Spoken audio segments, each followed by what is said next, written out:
In today's video, I'm going to teach you how to troubleshoot the Uber Eats app effectively. Whether you're missing out on that much anticipated dinner order or experiencing other hiccups with the app, this guide is here to help you resolve common issues. In a world where convenience is key, having a seamless experience with apps like Uber Eats is essential. So let's dive into these steps that will help you get back on track with your orders without any hassle. First, let's start with a very straightforward solution, restarting the app itself. Simply close the Uber Eats app completely and then reopen it. This may sound basic, but it can refresh the application and resolve minor glitches that might be causing problems. If reopening the app doesn't seem to do the trick, the next step is to restart your device. Sometimes a simple reboot of your phone or tablet can fix app-related issues by clearing temporary system problems or memory leaks. Give it a try and see if this makes a difference. Remember, keeping your apps up to date is always a good practice.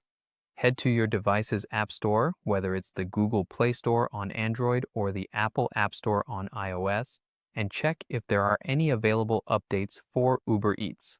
Updating the app can often solve any bugs or issues that might have been fixed in newer versions.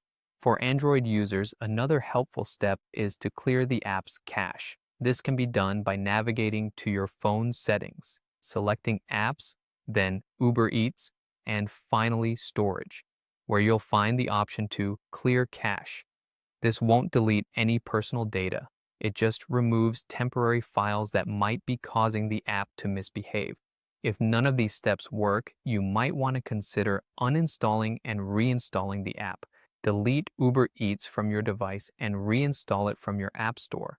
This action is like giving the app a fresh start, which can resolve persistent issues. Now let's shift our focus to checking your connection and account settings. Start by ensuring you have a stable internet connection.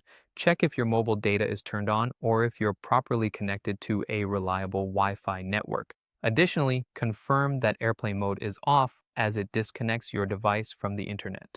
Next, try logging out of your Uber Eats account within the app and logging back in. Sometimes re-establishing this connection can resolve account-related issues. While you're at it, make sure your payment methods are up to date and valid in your account settings. Invalid payment methods can sometimes prevent you from completing an order. If you've tried all these steps and still face issues, it's time to contact Uber Eats support. Reach out directly through the app or their help center for further assistance. They'll be able to provide more specialized support for your specific issue. And that's it. Follow these steps and you should be able to troubleshoot most issues on Uber Eats. Here's to enjoying smooth and hassle-free food deliveries right at your doorstep.